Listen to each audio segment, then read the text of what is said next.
The Galactic Academy's Xenobiology lecture hall fell silent as Professor Vektar's crystalline form shimmered with displeasure. In the third row, Zarkoth of the Valorian Empire leaned back in his anti-gravity seat, his forearms crossed in obvious contempt. With all due respect, Professor, Zarkoth announced, his translator rendering his words in perfect standard galactic, I find it absurd that we're expected to work alongside a human in our advanced combat theory class. Every sensory organ in the room turned toward the back corner where Sarah Chen sat, calmly taking notes on her datapad. She didn't look up. Zarkoth's species, the Valorians, were considered the premier warriors of the known galaxy. Standing nearly 3 meters tall with natural armor plating and redundant organ systems, they had dominated the Galactic Council's military forces for 2 centuries. Humans, by contrast, had only joined the galactic community 15 years ago, and their homeworld, Earth, carried a notorious reputation. Cadet Zarkoth, Professor Vektar hummed, you will show respect to all students in this institution. Respect? Zarkoth stood, his massive frame casting a shadow across several rows. Her species comes from a Class 12 Deathworld. They're primitives who somehow stumbled into space travel. They have no natural armor, no redundant organs, no specialized combat adaptations. They're soft. Sarah finally looked up, her dark eyes meeting Zarkoth's vertical pupils. Are you finished?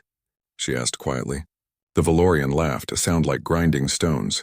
Oh, the Deathworlder speaks. Tell me, human, what possible threat could you pose to a real warrior? Your kind breaks bones from simple falls. You can barely survive outside your narrow environmental parameters. You're fragile creatures playing at being soldiers.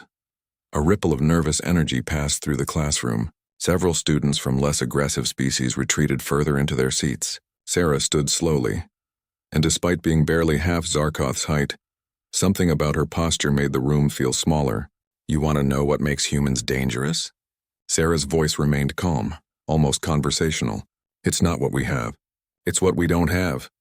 Riddles from a Deathworlder, Zarkoth scoffed. Typical human arrogance. We don't have armor plating, Sarah continued, walking down the aisle toward him. So we learned to make it.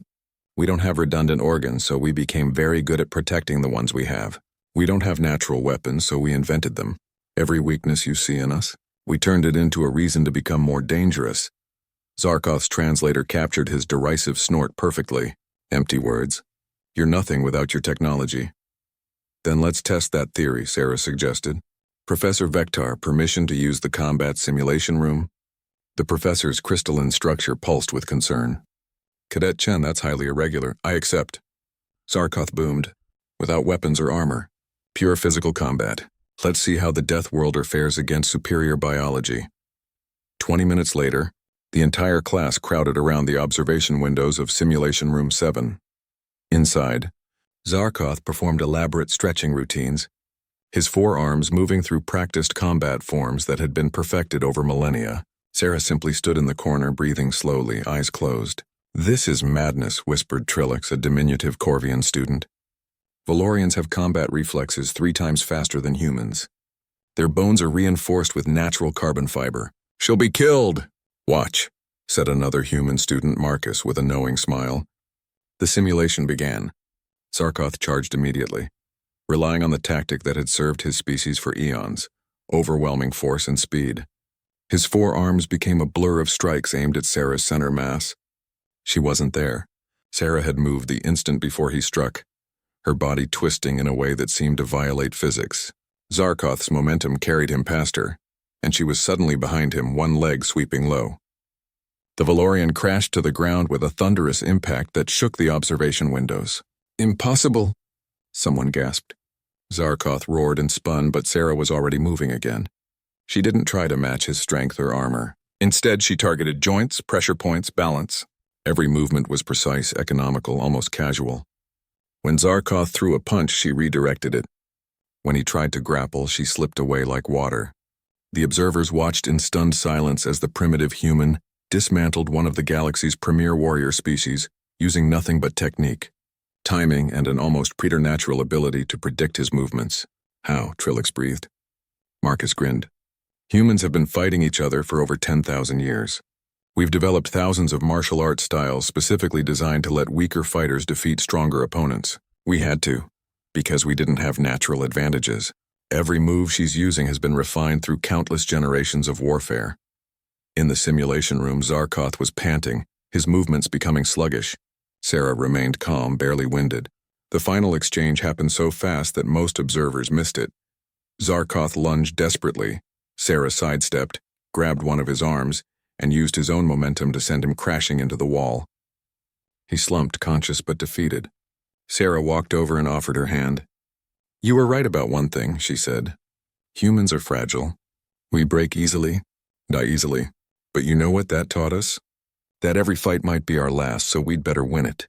That's what makes us dangerous, not our strength. But our refusal to accept that strength determines victory." Zarkoth stared at her hand for a long moment, then took it, allowing her to help him up despite the absurdity of her smaller frame assisting his massive one. Back in the lecture hall, Professor Vektar's form shimmered with what those who knew his species recognized as satisfaction. "Let this be a lesson to all of you," he announced. "Never underestimate a species simply because they appear vulnerable. Sometimes the greatest warriors are forged in the harshest crucibles. Earth is called a Deathworld for a reason, not because it kills humans, but because it made them unkillable." Zarkoth returned to his seat in silence, but there was a new respect in his eyes as he glanced at Sarah. She had returned to taking notes as if nothing had happened, but a small smile played at the corner of her mouth. The human delegation to the Galactic Academy had proven once again why the galaxy had learned to fear and respect the species from Sol 3. They weren't the strongest, fastest, or most naturally armed, but they were humans, and that made all the difference.